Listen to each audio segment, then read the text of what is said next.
భారతీయ జనతా పార్టీకి ఇంతవరకు కూడా ఒక అసలు పోటీ అదే గెలుపు లేకుండా ఒక్క సీటు కూడా లేకుండా 2 చోట్ల పూర్తి మద్దతు లభించేది. అది ఒరిస్సా, ఆంధ్రప్రదేశ్. ఆంధ్రప్రదేశ్లో వైఎస్ఆర్ కాంగ్రెస్ పార్టీ సంపూర్ణ మద్దతు ఇచ్చేది, తెలుగుదేశం సంపూర్ణ మద్దతు ఇచ్చేది. ఇద్దరూ కూడా ఓ పక్కన బీజేపీకి ప్రత్యర్థులే అయినప్పటికీ. అలాగే ఒరిస్సాలో భారతీయ జనతా పార్టీ బీజేడీకి ప్రత్యర్థి అయినా సరే మద్దతు ఇచ్చేవాడు. ఇప్పుడు సీన్ మారింది. ఆంధ్రప్రదేశ్లో వైఎస్ఆర్ కాంగ్రెస్ పార్టీ ప్రత్యర్థి అయ్యింది, ఉట్టి ప్రత్యర్థి కానీ, ఎందుకంటే ఇటు కూటమిలో బీజేపీ ఉంది కాబట్టి. ఇప్పుడైతే ప్రస్తుతానికి మద్దతు అంశాల వారీగా ఇస్తానని ప్రకటించింది. మరి బీజేడీ ఏం చేస్తుంది? నవీన్ పట్నాయక్ ఏం చేస్తారంటే తమైతే అపోజిషన్ అదే పూర్తిగా నెగిటివ్గానే వెళ్ళాలని నిర్ణయించారు. తనకు సంబంధించినటువంటి రాజ్యసభ సభ్యులు ఎంతమంది అయితే ఉన్నారో 9 మంది రాజ్యసభ సభ్యులు ఉన్నారు టోటల్గా.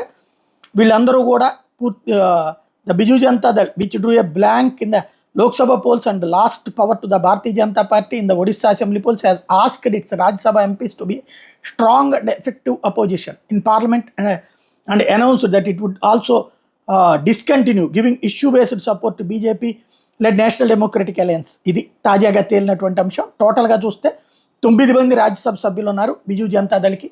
9 మంది కూడా ఈ దఫా ప్రతిపక్ష పాత్ర పోషించబోతున్నారు.